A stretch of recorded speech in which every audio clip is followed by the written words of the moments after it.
நாம் பார்க்க வேண்டிய விடயம் பெருமை அடிப்பதின் விபரீதத்தை பற்றியாகும். அன்பு சகோதரிகளே, பெருமை அடிப்பது நம்மளுடைய பார்வையில் ஒரு சிறிய ஒரு பாவமாக இருக்கலாம். ஆனால் அல்லாஹ்விடத்தில் அது மிகப்பெரிய ஒரு பாவமாகும்.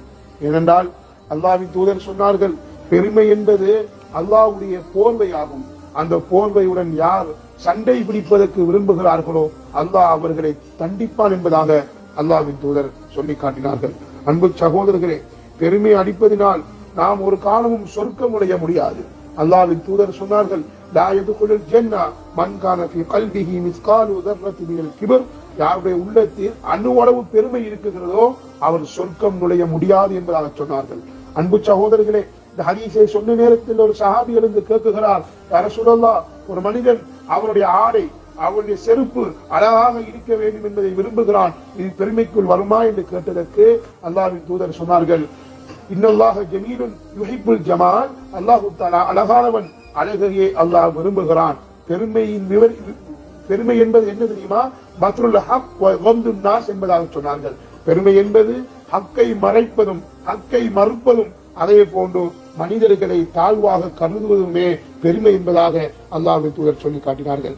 அன்பு சகோதரிகளே, அல்லாஹு தஆலா குர்ஆனில் கூறுகிறான், வலா துஸகிர் ஹத்தக லின்னாஸ். மனிதர்களிடத்தில் நீங்கள் உங்களுடைய கண்ணத்தை பெருமையின் காரணமாக நீங்கள் திருப்பி விடாதீர்கள். வலா தம்ஷி ஃபில் அர்தி மர்ஹா. நீங்கள் இந்த பூமியில் நீங்கள் பெருமையாக நடக்காதீர்கள். ஏனென்றால் அல்லாஹு தஆலா லா யுஹிப்பு குல்ல முக்தாலின் ஃபகூர். பெருமை அடிக்கக்கூடிய யாரையும் அல்லாஹ் விரும்ப மாட்டான் என்பதாக குர்ஆன் தெளிவுபடுத்துகிறது. அன்பு சகோதரர்களே, இந்த உலகத்தில் யாரெல்லாம் தன் பதவியை, தன் பணத்தை, தன் ஆட்சியை வைத்து பெருமை அடித்தார்களோ அவ்வளவு பேரை அல்லாஹ் அழித்திருக்கிறார். காரூன் மிகப்பெரிய கோடீஸ்வரன் தன்னுடைய பணத்தை வைத்து பெருமை அடித்தான். என்னுடைய பணத்தினால் எதுவும் செய்ய முடியும் என்பதை அவன் உணர்ந்தான். அல்லாஹு தஆலா அவனையும் அவருடைய வீட்டையும் இன்று வரைக்கும் பூமியில் சிறுவாங்கிக் கொண்டிருக்கிறான். அன்பார்ந்தவர்களே, அதே போலதான் ஃபிரௌன் என்பவன் நான் என்ற தன்மை உள்ளவனாக இருந்த தன்மை, நான் தான் அன ரப்புக்கும் ஆலா, நான் தான் பெரிய ரப் என்று சொல்லிக் கொண்டிருந்தான். அன்பு சகோதரர்களே, அவனை அல்லாஹ் ஒரு தண்ணீரினால் அழித்து இன்று வரைக்கும் படிப்பினைக்காக வேண்டி யாரெல்லாம் பெருமை அடிக்கிறீர்களோ ஃபிரௌனை பார்த்து நீங்கள் படிப்பினை பெற்றுக் கொள்ளுங்கள் என்பதற்காக வேண்டி அல்லாஹ் இன்று வரைக்கும் ஃபிரௌனை வைத்திருக்கிறான்.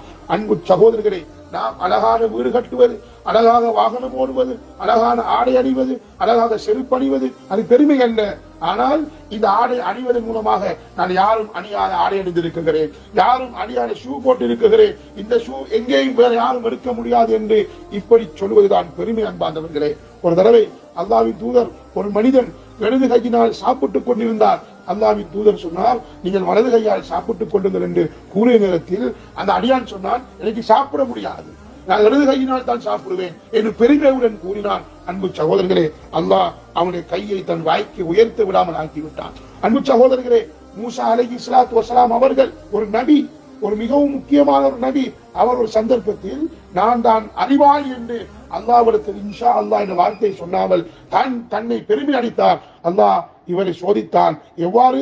நீங்கள் அறிவாளி அல்ல, உங்களை விடவும் அறிவாளி இருக்கிறார்.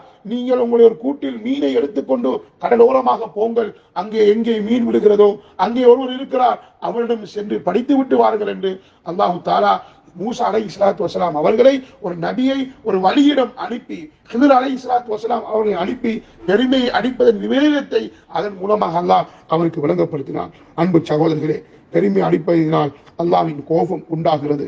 ஆகையினால் இந்த ரமதானில் நாம் என் வாழ்க்கையில் இருக்கும் பெருமையை விட்டு ஒதுக்குவோம். என்றால் பெருமை நம்ம வாழ்க்கையில் இருக்கும் என்றால் நரகத்துக்கே அந்த உடம்பு தகுதியானதாகும். நரகம் சொல்லும், என்னிடத்தில் ஜப்பாரூன் அல் முத்தகப்பீரூன், என்னிடத்தில் பெருமை அடிக்கக்கூடிய அடக்கி ஆளக்கூடியவர்கள் தான் என்னுடன் இருப்பார்கள் என்று நரகம் சொல்லிக் கொண்டிருக்கிறது. ஆகையினால் நாம் பெருமை அடிக்காமல் இந்த ரமதானில் பெருமையை விட்டு அகன்று அல்லாஹ்வின் பக்கம் மீளக்கூடிய அடியார்களாக எல்லாம் அல்லாஹ் என்னையும் ஆக்கல்வானாக. அல்ஹம்துலில்லாஹி ரப்பில் ஆலமீன்.